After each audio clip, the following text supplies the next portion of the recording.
চক কেটে কেটে তৈরি করছেন টাওয়ার। শুধু চক নয়, কাঠের গুঁড়া, মাটি, কাগজ, বাঁশ দিয়ে ক্ষুদ্র বাড়ি, পোস্টবক্স, ফোর্ডিং সহ অনেক জিনিস যা চমকে দেবে আপনাকে। আর এটাই ভাগ্য বদলে দিয়েছে মোস্তাফিজের। এতেই লাখ টাকা রোজগার মাসে। 2023 সালে সড়ক দুর্ঘটনায় বাম হাতে আঘাত পাওয়ার পর এ পথে যাত্রা শুরু করেন।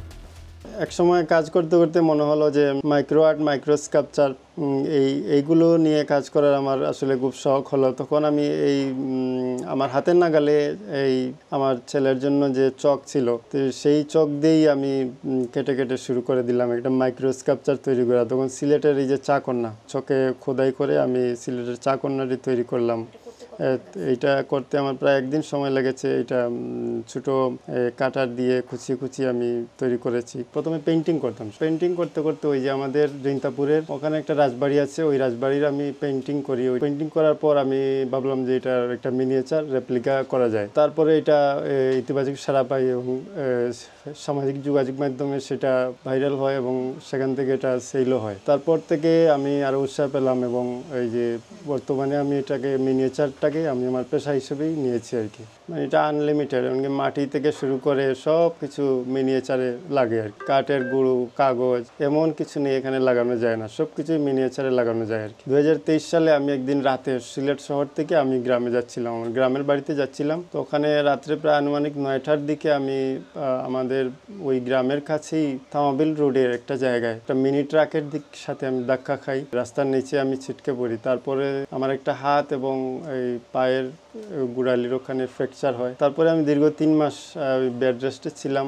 এই যে এখানে একটা আমার যে ফ্র্যাকচার হয়, পাত লাগানো আছে। অ্যাক্সিডেন্ট করার পর আমি বুঝলাম যে বড় ধরনের কোনো প্রেশার আমি নিব না হাতের উপর। তখন এই ছোটোখাটো জিনিসগুলো বাঁশ দিয়ে আমি তৈরি করছি আর কি। আলী আমজাদের ঘড়ি সিলেটের ঐতিহ্যবাহী একটা নিদর্শন স্থাপনা। সিলেটের কিন ব্রিজ, এটা সারা বাংলাদেশের এমনকি বাহিরের দেশের মানুষজন সিলেট মানে এই আলী আমজাদের ঘড়িটাকেই চিনে। পুরনো কোনো বাড়ির ছবি দিলেই হুবহু সেটা বানিয়ে ফেলছেন মুস্তাফিজ। বাড়িটা আপনার হাতের তালুতেই রাখতে পারবেন। শুধু বাড়ি নয়, এমন অসংখ্য বিচিত্র সব জিনিস তাকে বানাতে হয় অর্ডার পেলেই। আর তার ফেসবুক পেজে প্রতিদিন আসে বিচিত্র অর্ডার। পেজ থেকে অর্ডার আসে। অনেকের আছে না যে তাদের বাপদাদার বাড়ি পুরনো আমলের, তো সেইটা এখন নেই, ভেঙে ফেলা হয়েছে। তো সেই পুরনো স্মৃতিটাকে ফিরে পাওয়ার জন্য অনেকে বলেন যে আমার এই বাবার বাড়ি, দাদার বাড়ি, নানার বাড়ি এগুলো আপনি বানিয়ে দিন। ছবি টবি দিয়ে ওনারা আমার কাছ থেকে বানিয়ে নেয়। একটা বাড়ির ছবি যখন ওনারা আমাকে পাঠান, তখন আমি হয়তো দেখা যাচ্ছে ওনারা সামনে থেকে ছবি দিয়েছেন, তখন পেছনের দিকটা আমার জানা নেই, ওই বাড়ির পেছনের দিকটা কি আছে সেটা আমার জানা নেই। তখন আমার এই সামনের দিকের আদলে আমাকে পেছনের দিকটা কল্পনা করে বানিয়ে দিতে হয় আর কি। আমার নিজের কল্পনা থেকে ওইটা আমি বানিয়ে দিয়ে থাকি।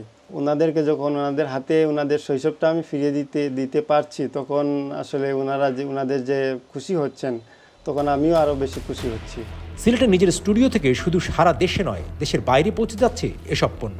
যারা সিলেটের ঐতিহ্যকে ভালোবাসেন, ধারণ করেন এবং যারা একটু শৌখিন মনের মানুষ, বা যারা দেখা যাচ্ছে যে সিলেটই কিন্তু সিলেটে থাকেন না, সিলেটের বাইরে থাকেন, হয়তো বা ঢাকা থাকেন বা খুলনা থাকেন, কেউ রাজশাহী থাকেন, অথবা কেউ বিদেশে থাকেন, যুক্তরাজ্য, যুক্তরাষ্ট্র। ওনারা যখন দেখেন যে কেউ একজন সিলেটের ঐতিহ্য নিয়ে কাজ করছে, তখন ওনারা এটা বিস্মিত হয়ে আমাকে যোগাযোগ করেন এবং আমার কাছ থেকে অর্ডার দিয়ে নিয়ে যান সিলেটের ঐতিহ্যবাহী যে স্থাপনাগুলো। এই যে কিন ব্রিজ আছে, আলী আমজাদের ঘড়ি আছে, এগুলো আমি বাজারজাত করেছি আর কি। তো এগুলো মোটামুটি আমি ইতিবাচক সাড়া পাচ্ছি, এগুলো বর্তমানে আমার সেল হচ্ছে।